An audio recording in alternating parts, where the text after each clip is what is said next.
Guys, welcome back to my channel. It's your girl Nikki. If you are new, this is Life with Nick, and I do videos on business, lifestyle, and fashion.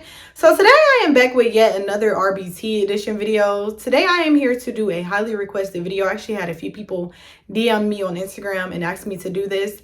So today I'm here to talk about what it is actually and really like to be in RBT. So I'm going here to give you guys my personal opinion, my personal experiences, and just to give you guys some pointers for if you are someone who is interested in becoming a registered behavioral technician. But before we get into that video, if you guys have not already done so, go ahead and hit that subscribe button, turn on that notification bell, and let's begin. Okay, so for starters, we're going to talk about your schedule as an RBT. I, for starters, work in a clinic-based setting. Usually, most companies, they offer a clinic-based work setting or a home-based setting. I work in a clinic-based setting, so everything that I'm talking about today in this video is going to be based on my experience as working in a clinic as an RBT. So my hours and a lot of other companies, because, you know, I have definitely been in these ABA streets. I'm not even going to lie. I've worked at a few different ABA clinic companies. Most of the time, the earliest that you are going to have to go in is about 8 a.m. and the latest is going to be 5 p.m. And that's just realistically, you know, most clients, most people don't bring their kids to daycare or to therapy or whatever past 5 p.m. So I personally, for me, that was what kind of caught my eye. I'm someone, I would much rather go to work early in the morning and get the shift over with instead of sitting around and waiting for my shift to come when I've already got my day started and stuff like that. So that was like the first thing that grabbed my attention. So I would say that the hours is probably like one of the best things about the job, just because most clinic or home-based companies are not open on the weekends. So you'll have your Saturday and Sunday, which is perfect. You know, you want to make sure that you have those weekends. So 9 times out of 10, if you're working in a clinic setting, you are going to work as early as 8 a.m. and about 5 p.m. at the latest. And then if you are working in a clinic, then 9 times out of 10, you are only going to have to work Monday through Friday, which is like perfect hours for me, you know. And for most people out there, I feel like most people would much rather have a job early in the morning instead of like in the afternoon or in the evenings, especially being an RBT. So I would say that's how my experience has been with that so far. But now I'm going to actually go into the job. So the job itself, most companies that I've worked for, you know, you'll have 2 clients in a day. The one that I work for now, you actually only have 1 client in a day. And for me, that has been a lot better just because I feel like it's easier to keep up with. You know what I mean? You don't get your targets and things confused. Not only that, you know what I mean? You only have to deal with 1 set of parents. You only have to worry about this 1 set of behaviors and just this 1 kid instead of kind of fluctuate your days to work around different kiddos' schedules. So I would say that has been awesome. You know what I mean? Even having 2 kids, 1 or 2 kids a day, I feel like it just makes the parenting better, as well as I just feel like it just makes things flow a lot simpler. And then those kids also get used to you. You know what I mean?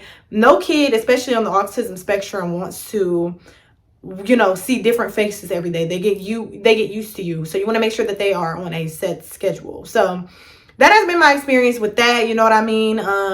Having 2 or 1 kid a day is definitely, you know, a very nice organized schedule. But now we're going to talk about the real stuff. Okay. I'm going to talk about the actual job itself. So the job itself, if I am being completely honest, it's just a roller coaster of up and downs. I feel like it's one of those jobs where it brings you so much, like, it makes you feel good inside. It makes you feel like, oh, you know, like I'm making a difference. And it's an amazing feeling to be able to look at a kid prosper and to, like, you know, overcome things that they weren't able to do before they started. So that's awesome. It's an awesome feeling.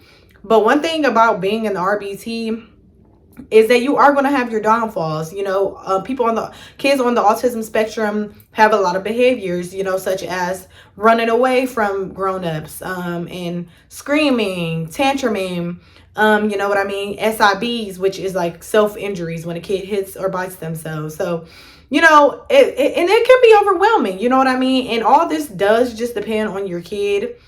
Some kids are, you know, if they are verbal and able to tell you what they want, then the session might flow a lot simpler versus if it is a kid who's just completely nonverbal, you know what I mean, who isn't able to speak for themselves. Obviously their only way of trying to tell you that they want something is sometimes, unfortunately, to act out. So I think that's the tough part of the job, dealing with those behaviors, because we're all human and we all go through things in our personal lives. So sometimes it does become a little bit stressful, when you go to work and you do have to, deal with all these behaviors and things like that. But like I said, I feel like in the end, it's just such a just good feeling to just know that you have helped this kid, and you may be like the person that has helped them move on for their future and to have a better future. So I would say that's definitely the up and downs of that. And then I do want to talk about a little bit about work-life balance as an RBT. I feel like that's not something that people talk about that much. I know me, when I'm out of work from being an RBT, I'm out of work. A lot of companies, they won't overflow you with the amount of work that you have. So for example, most of your work is going to be done at the clinic, you know what I mean? So you'll be with your kid all day, and then 9 times out of 10 you can do your session note while you're still at work. And let's say your kid comes from 8 a.m. to 5 p.m. Just take 15 or 10 minutes to do your session note, depending on how experienced you are with the system. Do your session note, and you'll be out of the door by 5:15. Or if your kid leaves at 3, you'll be out by 3:15. Whatever it is when they leave, just give yourself 15 minutes. And when you get off, that way when you get home, you don't have to worry about it. So I feel like that's another thing that I like, because like today, I worked today and I walked in the door, kicked my shoes off. I started doing my homework and just watching TV. You know what I mean? I don't have to worry about my supervisor or anybody calling me all day, or, hey, you didn't do this document right, or something like that. It's an actual really good work-life balance. So I feel like that's definitely been one of the best things, about being an RBT. Just, because that's important to me. I feel like your job is important, but your sanity and your peace is the most important thing in the world. So just be mindful of that. If you are planning on being an RBT, your work is very simple to keep up with your work-life balance. That's why you find a lot of people going back to school to receive their master's degree, because it is one of those positions that you have where you're able to balance other things on the side, which I absolutely love. But here are just a few pointers for you guys. If you are someone who wants to become an RBT, you have to have patience. You know what I mean? If you're watching this and you made it this far, you should already know that by now. Dealing with any kid, not even just a kid who's on the autism spectrum, like just kids in general, you know what I mean? You have to have patience in order to deal with kids, and especially to work with them, because this is something that you do 40 hours out of the week. You know what I mean? Like 80 hours every 2 weeks, freaking 160 hours every month. That's a lot of time that you are spending with these people. So make sure that you have that level of patience, because a lot of these kids, all of them, let's say all of them, if I'm making any sense, don't know what they're doing. You know what I mean? They can't help that they are going through these behaviors. They cannot help that they are experiencing these things. So that's just something that I've kind of had to master, because I know in the beginning I would get extremely emotional and overwhelmed, you know what I mean?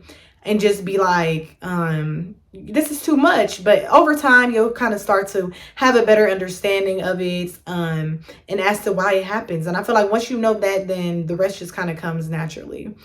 But if you are someone who is in the beginning stage, I definitely want to say, don't take it as serious as you think. Just because I know when I first started and I was going through my 40-hour training, I just remember being so nervous to take my exam. Like I was like, I'm not going to pass this exam, blah, blah, blah. Like I was just being so negative about it, because you get overwhelmed, because you are dealing with kids, and that's a really sensitive subject or whatever. And then you also have BCBAs who are watching you, you know what I mean?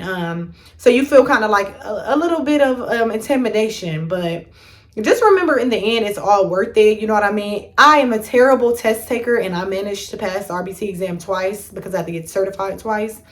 So just keep that in mind. You know what I mean? Just pay attention to your 40-hour training. Go in there, be patient, understand why you are there. Make sure you keep that work-life balance, and you will be good to go. You know what I mean? From my experience, it's just been good. Like it's definitely had its ups and downs. That's why your girl left for a minute, because I was ready to fold, okay? But in the end, it's all extremely beneficial if you are someone who wants to help. And I'm going to say that just because I feel like sometimes we do things that we're not passionate about because it's convenient. But, you know, this, do it if this is something that you're passionate about. Like if you have a passion for helping people, if you have a passion for kids, do it for those reasons. Don't just do it because it's a paycheck. You know what I mean? Like you actually have to have your heart into it and actually have a passion into wanting to help the kids, because at the end of the day, they're the reasons why we're there. They're the reasons why we have our jobs, and as to why, you know, we are able to, the ABA field exists at all. So if you just be mindful of that, you'll be able to, you know, help them out a lot better. And then going back to the patient thing, you know, it's going to take time.